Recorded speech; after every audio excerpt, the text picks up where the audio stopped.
Hi there, folks. I'm Patrick.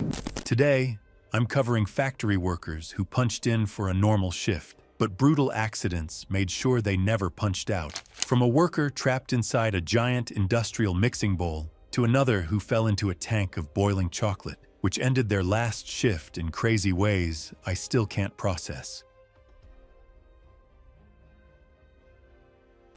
It was March 7th, 2017. And the fluorescent lights of a commercial bakery hummed above a production floor in a small city in Minnesota, where the night shift ran with a skeleton crew of 4, and the smell of raw yeast hung in the air from a floor-mounted industrial spiral mixer with a bowl nearly chest-high, its latest batch already discharged, but a heavy layer of raw dough still caked around the hook and the inside walls of the bowl. Stellan Kjærvik was 29 years old, a night shift production worker, single, Norwegian-American, lived in a rented apartment about 10 minutes from the plant.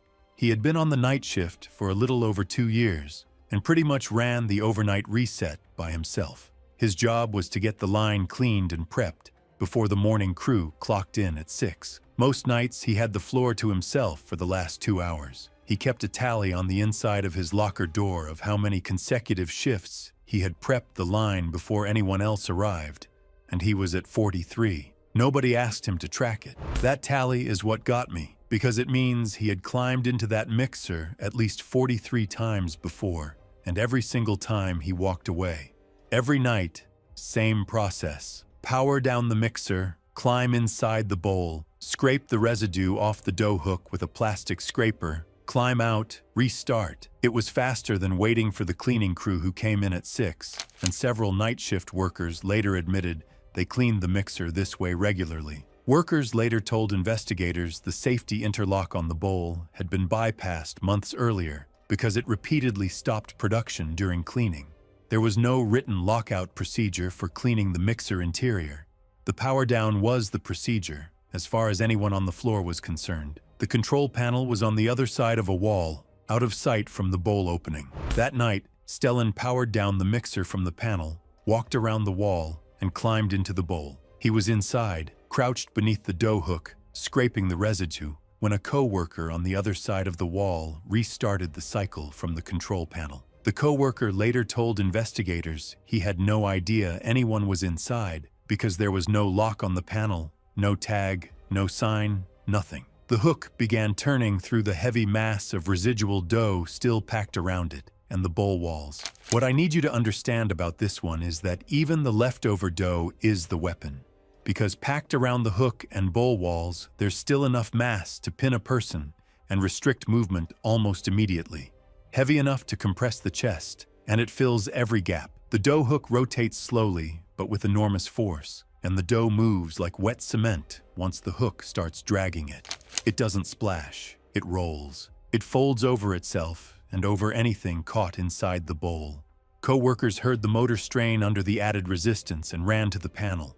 By the time they cut power and reached the bowl opening, the dough and rotating hook had pinned him against the bowl wall tightly enough that rescuers could not immediately free him. He was pulled out, but had no pulse. Emergency responders continued resuscitation efforts. Resuscitation attempts continued during transport, but he was pronounced dead at the hospital. The medical examiner determined the cause of death to be mechanical asphyxia and blunt traumatic injuries associated with industrial mixer entrapment. Workplace safety investigators documented the absence of any lockout/tagout procedure for the mixer and cited the bakery for multiple violations. Investigators also found workers had never received formal lockout training for mixer cleaning.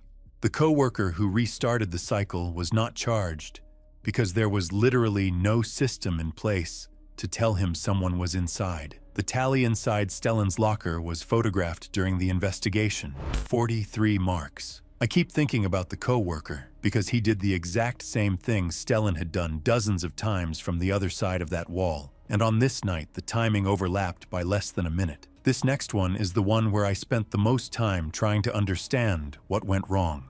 Because the man who died had his own safety ritual he had been doing for 20 years, and it cleared the thing that killed him. It was August 22nd, 2014, and the deep orange glow of a furnace lit the casting floor of a small, independent aluminum foundry in a mid-sized city in Ohio, where a crew of 5 was running the last pour of the afternoon shift. Tomeo Barquero was 47 years old, originally from Costa Rica, had lived in the U.S. for over 20 years, married, and had 2 teenage daughters. He had been pouring aluminum at this foundry for most of that time. Before every pour, he did this thing where he tapped the mold twice with the back of his glove and listened for a hollow ring. He told newer workers it was how you checked for moisture. It wasn't, it was a superstition his mentor had passed down decades earlier, but he never skipped it. The tap wasn't an official inspection method, but over time he had come to trust it more than the written checklist. And on this pour, the ritual cleared a mold that still had moisture trapped inside.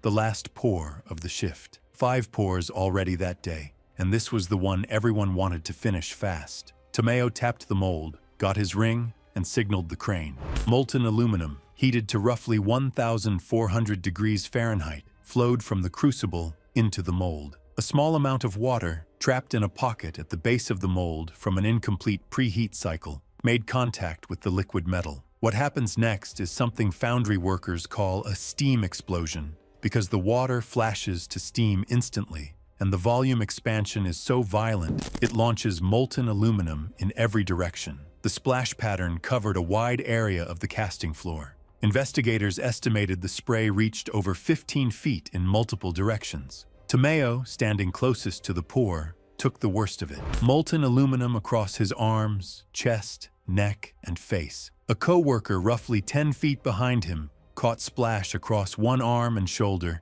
and was later treated for second-degree burns. He survived but described a sudden pressure wave and intense heat blast in the split second before everything blew outward. Tomeo collapsed. The co-worker later said the sound wasn't an explosion, it was more like a deep pop followed by a hiss that didn't stop. Investigators believed even a very small amount of trapped water was enough to cause all of that. And I had to read that line twice because I couldn't believe how little it takes. Emergency responders arrived within minutes. Tomeo was airlifted to a regional burn center with burns covering most of his upper torso and upper extremities. Doctors assessed the damage as unsurvivable in the long term. Doctors also identified severe inhalation injury from superheated steam and combustion gases. He died 3 days later.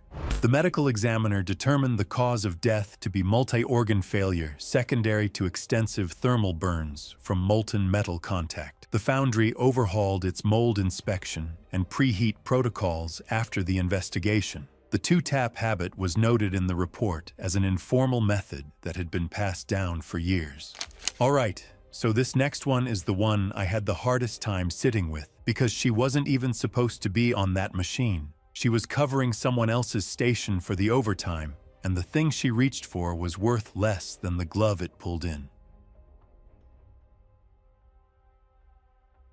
It was November 15th, 2018, and the production floor of a tire component factory in a small city in Tennessee was running a Saturday overtime shift, where the rubber calendar machines lined one wall of the building, and the smell of heated rubber compound filled the space from floor to ceiling. Ilinka Petraci was 33 years old, originally from Romania, had lived in the U.S. for 6 years, divorced, 1 child in elementary school. She normally worked a different line but had volunteered for the Saturday overtime. She was saving for a car and kept a folded envelope in her back pocket with a printout of a used car listing she had been watching online for 3 weeks. Her co-worker later told investigators Ilinka checked the listing on her phone during every break. The car was a silver sedan with about 60,000 miles, and the price had dropped twice already, and she was basically just waiting for it to drop one more time.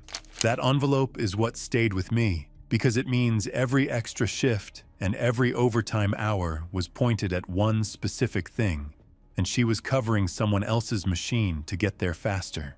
The calendar machine she was operating that day used 2 massive heated steel rollers, each roughly 3 feet in diameter and heated to over 200 degrees Fahrenheit, turning at a set speed to press rubber compound into flat sheets. The gap between the rollers, the nip point, is where the rubber gets compressed, and anything else that gets pulled in. She knew the machine, but not its specific tendencies on that line. the way a regular operator would know which spots jammed and how the rubber pulled at different temperatures. Roughly 4 hours into the shift, a strip of rubber compound jammed between the rollers. She reached in to pull it free while the rollers were still turning, which is something the regular operators on that line also did, because stopping and restarting the calendar took almost 20 minutes, and nobody wanted to lose that time. Her glove caught the roller surface, then her hand, then her arm. The machine pulled with a force that no human grip could resist, steady and mechanical and completely indifferent. 3 co-workers hit the emergency stop within seconds of each other.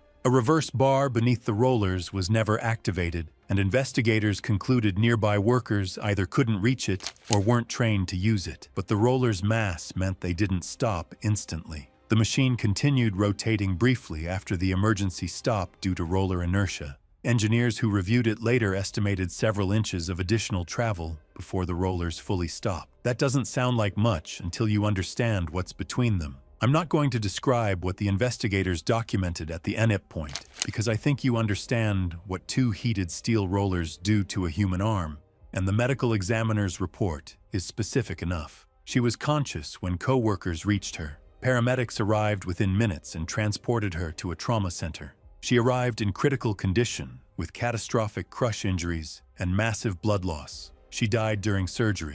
The medical examiner determined the cause of death to be hemorrhagic shock and catastrophic crush trauma sustained at an industrial roller nip point. Compliance officers cited the factory for failure to implement lockout procedures during jam clearing. The factory had a written policy about stopping the machine before clearing jams, but basically nobody followed it because it cost too much production time, and everyone on that floor knew it. The car listing envelope was returned to her family with her personal effects.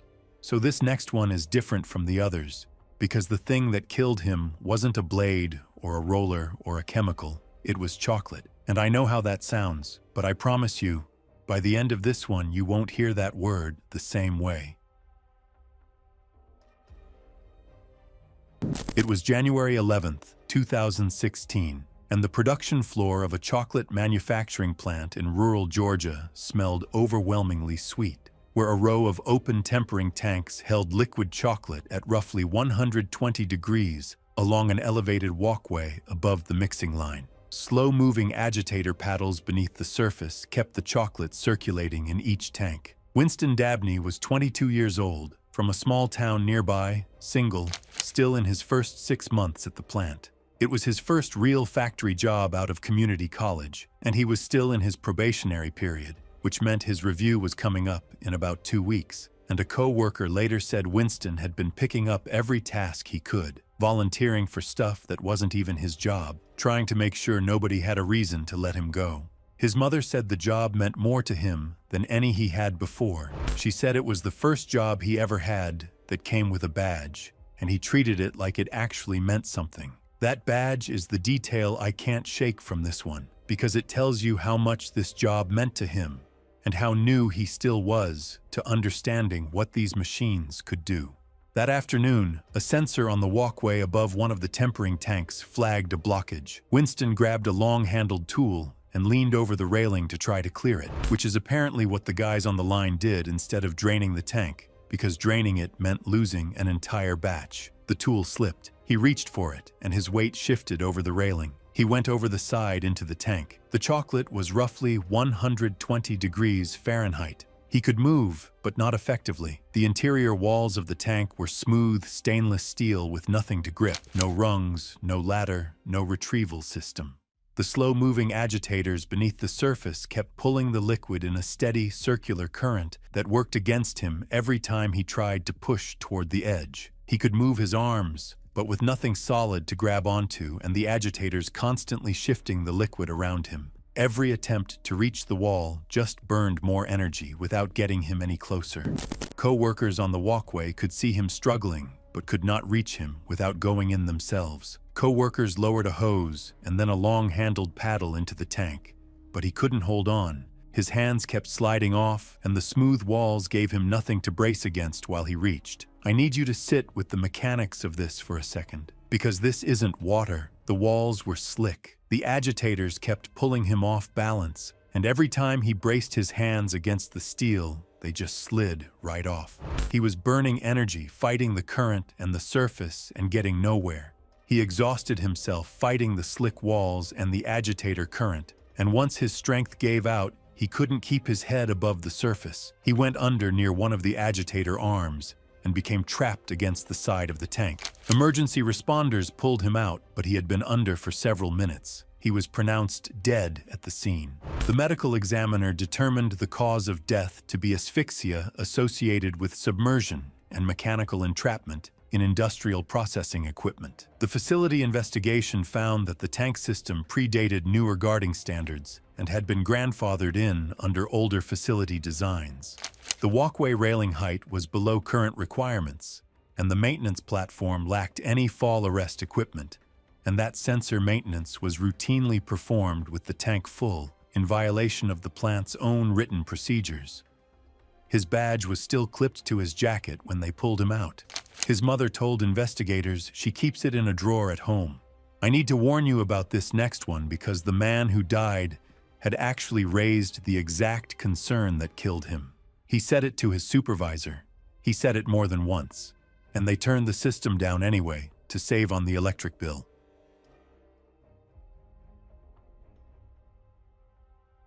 It was June 3rd, 2019, and the end-of-shift buzzer had just sounded at an automotive parts coating facility in a small town outside a manufacturing hub in Michigan, where the paint booths along the east wall ran ventilation systems that pulled solvent vapor out of the air during every spray cycle. Orville Meacham was 54 years old, married 30 years, had 3 adult children, lived in the same town his whole life. He had worked the paint line for over 20 years. He was about 18 months from retirement, and honestly, everyone at the plant knew it because he talked about it all the time.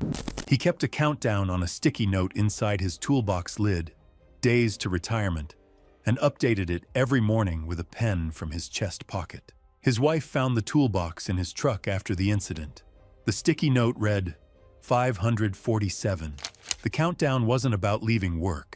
It was about having time, and that's the detail from this story I spent the longest with. Months before the incident, management had reduced the ventilation system's operating capacity in the paint booths to lower electricity costs.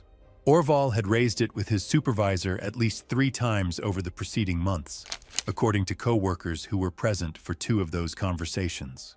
His supervisor told him it had been reviewed, and it was fine. He stopped raising it. 18 months from retirement. Not the time to push. That evening, end of shift, Orville was cleaning spray guns inside the booth. Solvent vapor had accumulated throughout the day in the reduced ventilation environment. Investigators believed a spark from a non-rated electrical component near the booth entrance ignited the vapor cloud. The booth became a fireball in under a second, and the initial pressure surge and heat distorted the booth door enough that co-workers struggled briefly to force it open. And even a few seconds inside, that is everything. Co-workers pried the door open within seconds and pulled him out onto the factory floor. Sections of his synthetic work clothing had fused to his skin. A co-worker who helped carry him later told investigators the smell was something he couldn't get out of his head for months. 547 days on a sticky note, and a spark took every single one of them. He was airlifted to a regional burn center with full-thickness burns across most of his upper body. His condition deteriorated rapidly. He died 2 days later. The medical examiner determined the cause of death to be multi-organ failure secondary to extensive thermal burns sustained in a solvent vapor flash fire.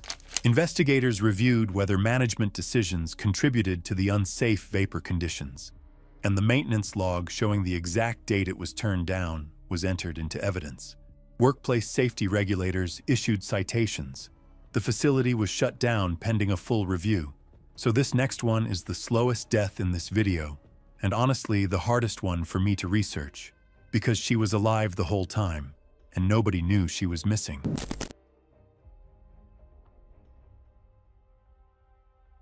It was February 18th, 2013, and a shift changeover was underway at a seafood processing plant in a small coastal town in Alaska, where the blast freezer units along the back wall held product at roughly -40 degrees.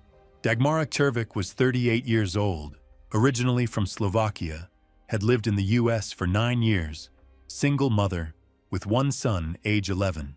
She worked the processing line 5 days a week. She texted her son every single day at 3:15 when his school bus dropped him off, like without fail, every day, and her phone records showed the pattern going back as far as they could pull. On the day of the incident, the 3:15 text was never sent. Her son later told investigators he sat by the door for an hour waiting before his aunt came to get him. He didn't know what had happened yet. He just knew the text didn't come. That missing text is the detail that broke me during research. Because a kid sitting by a door waiting for a message that isn't coming is the quietest version of the worst thing I've ever had to write about. That afternoon, the conveyor line inside the blast freezer jammed. Product was backing up on the processing side. Dagmara entered the freezer to clear it. The door sealed behind her. The interior release latch, which had been reported broken 3 weeks earlier by another employee, did not engage. The repair order had been filed and acknowledged 3 weeks earlier, and nobody came to fix it. The temperature inside was roughly -40, cold enough that exposed skin can freeze within minutes, and fine motor control deteriorates rapidly. Investigators later estimated severe cold incapacitation likely began within the first 20 minutes. She was wearing her standard processing uniform, a thin polyester smock and rubber gloves, not cold weather gear, because the typical freezer entry lasted less than 5 minutes, and nobody suited up for that. It was shift changeover. The outgoing crew assumed the incoming crew would account for her. The incoming crew saw her station empty and assumed she had already clocked out. There was no head count at changeover, and no system for confirming every worker was accounted for. Over 2 hours passed before anyone realized she wasn't accounted for. A supervisor checked the freezer and found her against the door. She was unresponsive. Emergency responders were called, but she was pronounced dead at the scene. I want to be clear about the timeline because it matters. She entered that freezer at roughly 2:40 in the afternoon. The 3:15 text to her son never went out, and she wasn't found until after 5. Over 2 hours in -40 with nothing but a processing uniform. The medical examiner determined the cause of death to be severe hypothermia. Safety investigators found the repair order for the broken latch in the facility's maintenance system. Filed 3 weeks prior, acknowledged by management, never completed. The plant was cited for multiple safety violations. A criminal negligence review was opened because management knew about the latch and just never got around to fixing it. Her son moved in with her sister after the funeral. I chose this last one as the closer for a reason. Every other person in this video made a decision, climbed into something, reached for something, entered a room they shouldn't have. This man did everything right. He followed the procedure. He placed his hard hat outside the door so everyone would know he was inside, and the kiln turned anyway.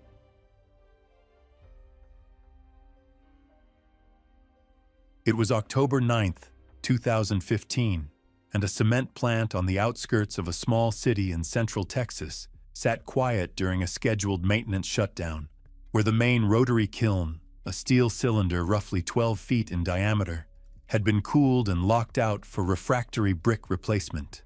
Hadrien Beausoleil was 44 years old, originally from Quebec, had lived in Texas for 12 years, married, no children. He was a maintenance technician, and by every account from co-workers, the most cautious worker on the team. Before entering any confined space, he placed his hard hat upside down outside the entry point, and every worker on the maintenance crew recognized the informal signal because he had been doing it for 12 years. His wife later told investigators the habit started at his first job in Quebec, and he brought it with him to every plant he ever worked in.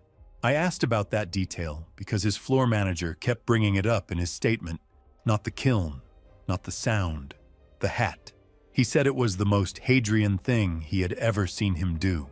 That morning, Hadrien placed his hard hat upside down outside the kiln entry hatch and climbed inside to begin replacing damaged refractory bricks.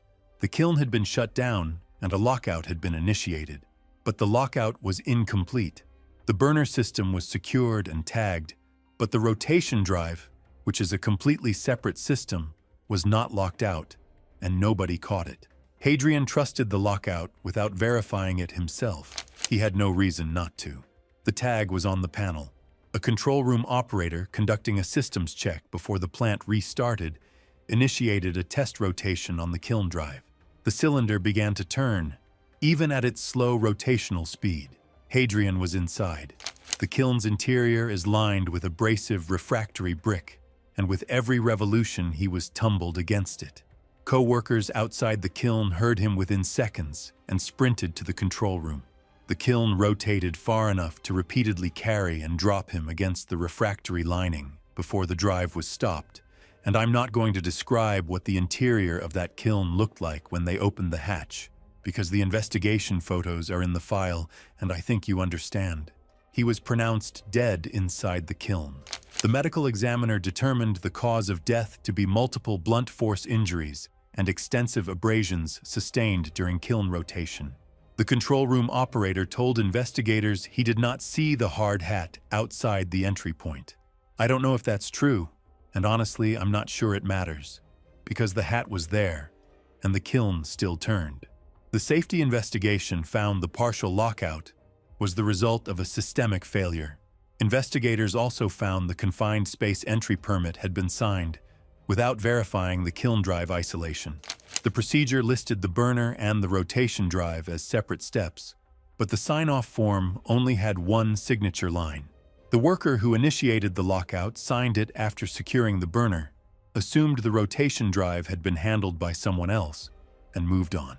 The form said complete and the kiln was ready to turn. The plant was cited for multiple violations. The hard hat was still sitting upside down outside the entry point when investigators arrived.